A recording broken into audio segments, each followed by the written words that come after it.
it feels like, you're kind of in a similar position to where the friend that you just told me is, where it's like, compared to 99% of the world, you've kind of like, you've had the exits, you've had 2 of them, you've had a bunch of other things that kind of worked out. You're still going. It seems like you're not going to, you end up on the bridge again at 2 a.m.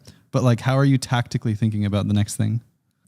Yeah. So tactically, I'm trying to think about it in a bunch of different ways. One is what I work on, I want to be my Magnum Opus, where I'm like, cool, this is the reason on my tombstone, this is the company name that's going to be on my tombstone, is kind of the way that I think about it.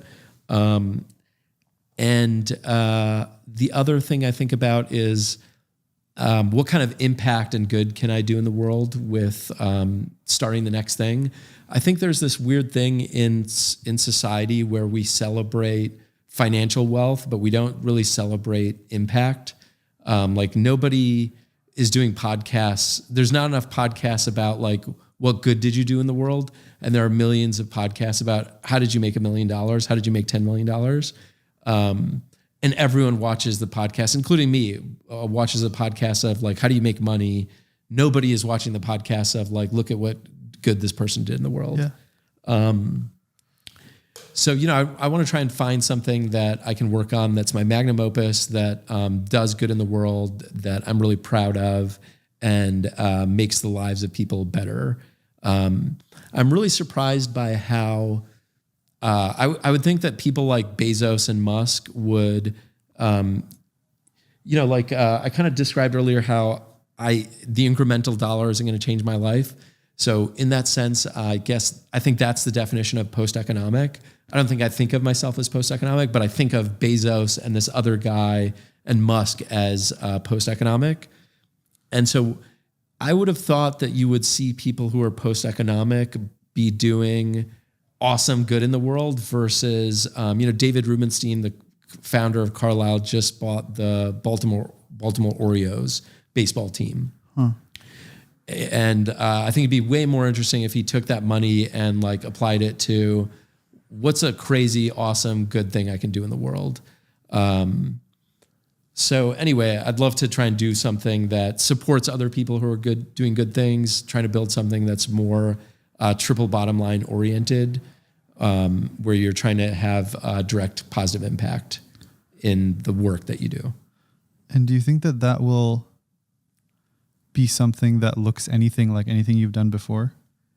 In some ways, and maybe not in others. Like, I think that people do really get used to using the instruments that have brought them success over and over again. If you had success making a B2B SaaS app, you're going to make another B2B SaaS app, guaranteed. I think there is a lot of that in me, but I'm trying to be really thoughtful and strategic about what I work on so that it can, it's not limited by like my knowledge and not limited by the instruments or tools that I've used to date. Like I'm trying to spend a bunch of time. I know a bunch of VCs. And so Praneet and I are trying to spend a bunch of time with VCs who do all of this analysis of markets and business models to get ideas from them of like, here's a good furrow ground to go look at and build a company of consequence, so that we can go and dig in that area and find something where we're like, yeah, we can erect a giant internet skyscraper here and build a company of consequence that we can take public and is worth $50 billion plus.